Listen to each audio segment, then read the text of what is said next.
بسم اللہ الرحمن الرحیم۔ جابر رضی اللہ تعالی عنہ روایت کرتے ہیں، سمعت النبی صلی اللہ علیہ وسلم یقول فی غزوۃ غزوناها، میں نے رسول اللہ صلی اللہ علیہ وسلم کو یہ فرماتے سنا ایک غزوے میں جب ہم غزوہ کر رہے تھے، استکثروا من النعال، جوتیاں زیادہ لیا کرو، فإن الرجل لا يزال راكبا من تعل، جب انسان جوتی پہنتا ہے تو یوں لگتا ہے جیسے سوار ہے۔ صحیح مسلم 2096۔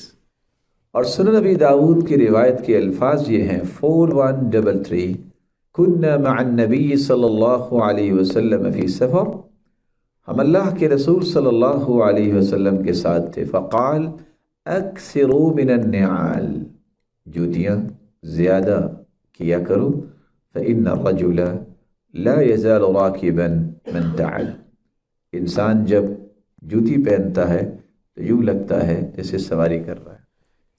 یہاں رک کے ایک پیغام بھی میں پیش کرنا چاہوں گا۔ آپ صلی اللہ علیہ وسلم نے فرمایا اکثروا من النعال۔ آج کتنے گھروں کی یہ لڑائی ہے کہ بیوی نے جوتا طلب کیا کہ فلاں گیدرنگ میں جانا ہے تو مجھے نئی جوتی چاہیے، جس پر تکرار ہوئی، بحث ہوئی اور آخر گھر ٹوٹ گیا۔ اگر اللہ کے رسول صلی اللہ علیہ وسلم نے اجازت دی ہے تو اگر آپ 1 سے 2 اور 3 جوتیاں لے بھی لیں اور گھر جس کے ٹوٹنے پہ شیطان خوش ہوتا ہے اس کو بچائیں تو اس سے بڑی دانش مندی کیا ہوگی۔ بخل ہر وقت مصیبت ہے، وہ گھریلو معاملات میں ہو یا دینی معاملات میں ہو۔